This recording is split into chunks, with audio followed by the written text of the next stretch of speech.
जय श्री कृष्णा, जय श्री राम, जय गौ माता, जय राधे श्याम। आप देख रहे हैं तुलसी तपोवन यूट्यूब चैनल और इस वीडियो में हम चर्चा कर रहे हैं मंगला गौरी व्रत के बारे में। मंगला गौरी व्रत की बड़ी महिमा है। अब के बार मंगला गौरी व्रत है वह सावन के दूसरे दिन पड़ रहा है, यानी 23 जुलाई को यह व्रत किया जाएगा। सावन का पावन मास, बड़े आनंद की बात है। अब के बार 5 सोमवार पड़ रहे हैं और 22 तारीख से शुरुआत हो रही है सावन की और 19 तारीख को यह पूरा होगा। और बड़ी खुशी की बात है कि सोमवार से सावन आरंभ है और सोमवार को ही पूरा हुआ। मंगलवार 23 जुलाई 2024 को मंगला गौरी का व्रत रखा जाएगा। इसमें माता गौरी और भगवान महादेव दोनों की पूजा होती है। इससे अखंड सौभाग्य की प्राप्ति होती है, संतान प्राप्ति होती है।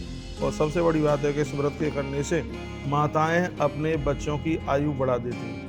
माताएं यह व्रत करती हैं, सुहागिन माताओं के द्वारा यह व्रत किया जाता है।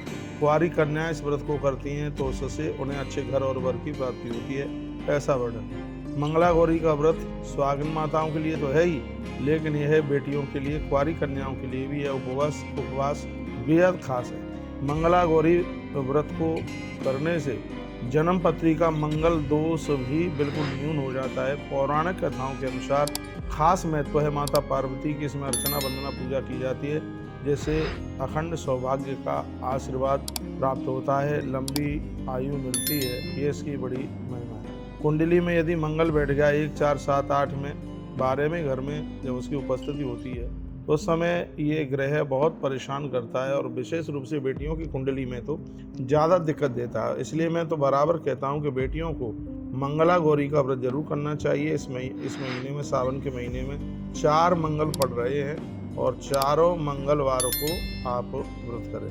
23 जुलाई को मंगल है, 30 को है, फिर 6 अगस्त को है, फिर 13 अगस्त को है। तो इसके लिए कुछ खास बातें मैं आपको बोले देता हूँ, वह आप कर सकते हैं। आपकी जन्म पत्री में मंगल ठीक हो जाएगा यदि इस व्रत को आप करते हैं। तो इसमें नवहान मंत्र का जप कीजिए, ओम ऐं ह्रीं क्लीं चामुंडाय विच्चै।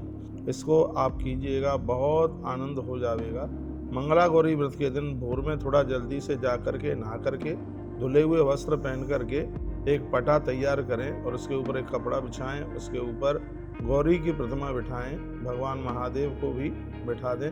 और बहुत आनंद की बात यह है कि इसमें मिट्टी और धातु के दिए नहीं, इसमें आटे का दिया बना करके इसमें जलाया जाता है, जिससे सुख और समृद्धि चल करके आती है। वैवाहिक जीवन बहुत अद्भुत होता है। जहाँ पति और पत्नी में बनती नहीं है, मंगला गौरी का व्रत करने से दोनों में बड़ा प्रेम होता है। मंगला गौरी का व्रत स्वयं माँ भगवती जगदम्बा भगवती पार्वती ने भी किया है, ऐसा ग्रंथों में वर्णन आता है। सुख समृद्धि के लिए यह व्रत किसी वरदान से कम नहीं। सर्व मंगल मांगल्ये शिवे सर्वार्थ साधके शरण्ये त्र्यंबके गौरी नारायणी नमोस्तुते। दुर्गा सप्तशती में वर्णन किया गया है कि माँ भगवती जगदम्बा की पूजा करने से अमंगल समाप्त होते हैं और सब मंगल ही कारक बन जाता है।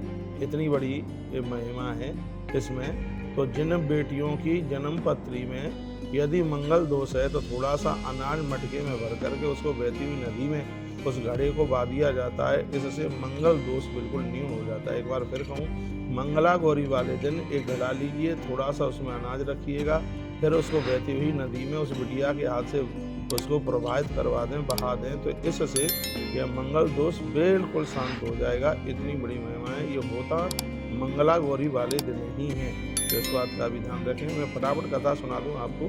किसी नगर में कोई सेठ रहता था और बहुत धनाढ्य आदमी था। लोग उसका बड़ा आदर मान सम्मान करते थे। उसको कोई संतान नहीं थी, वह संतान सुख से वंचित था। एक बार वो संत ब्राह्मण महापुरुषों के पास में पहुंचा और उसने ये बात कही कि मैं क्या करूं, मेरे पास में संतान सुख नहीं है। तब उन महात्माओं ने जो कहा, उन्होंने कहा कि आपको माता गौरी का अर्चन वंदन पूजन करना चाहिए, इससे तुम्हें संतान सुख की प्राप्ति हो जाएगी। सेठ ने अपनी घरवाली को ये बात कही और उसके तत्पश्चात समय आने पर सावन का महीना आया। उन्होंने मंगला गौरी का एक विधि विधान के साथ में उन्होंने पूजन किया। मैया जी की कृपा से सेठ जी को माता जी के दर्शन हो गए और कहा कि मैं तुम्हारी भक्ति से प्रसन्न हूँ, हमसे आप कुछ मांग सकते हैं। तो सेठानी ने पुत्र प्राप्ति के लिए मांगने की बात कही तो माता भगवती जगदम्बा ने, मंगला गौरी ने कहा कि आपको पुत्र तो हो जाएगा, लेकिन 16 साल से ज़्यादा उसकी उम्र नहीं होगी। ऐसा कह करके माँ अप्रकट अंतर्ध्यान हो गई।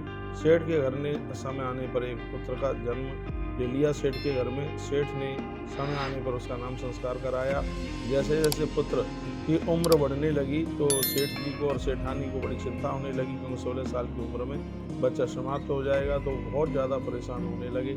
और वो सोचने लगे कि यदि हमने अपने बेटे का विवाह कर दिया तो फिर यदि इसकी मृत्यु हो गई तो सुहाग उड़ जाएगा, वो कन्या किसके बलबूते जिएगी, ऐसा वो मन में विचार करने लगे। तत्पश्चात एक दिन की बात थी, विद्वानों के बीच में जब वो जाकर के ऐसी उन्होंने बात करी तो उन्होंने कहा कि यदि आपके पुत्र की शादी किसी ऐसी बेटी के साथ कर दी जाए कि जो माता गौरी की विधिवत पूजा करती हो। अब ये बात सुनिएगा, वो लड़के की उम्र तो 16 साल से ज़्यादा नहीं थी, तो विद्वानों ने कहा इस बेटे का विवाह एक ऐसी कन्या के साथ में किया जावे जो मंगला गौरी का व्रत करती हो, तो उससे इसका जो प्राणों का संकट है निश्चित रूप से वह टल जाएगा, सभी चिंताएं समाप्त हो जाएंगी। सेठ ने ऐसा ही किया और एक गौरी माता की परम भक्तानी बिटिया थी, उसके साथ में विवाह हो गया।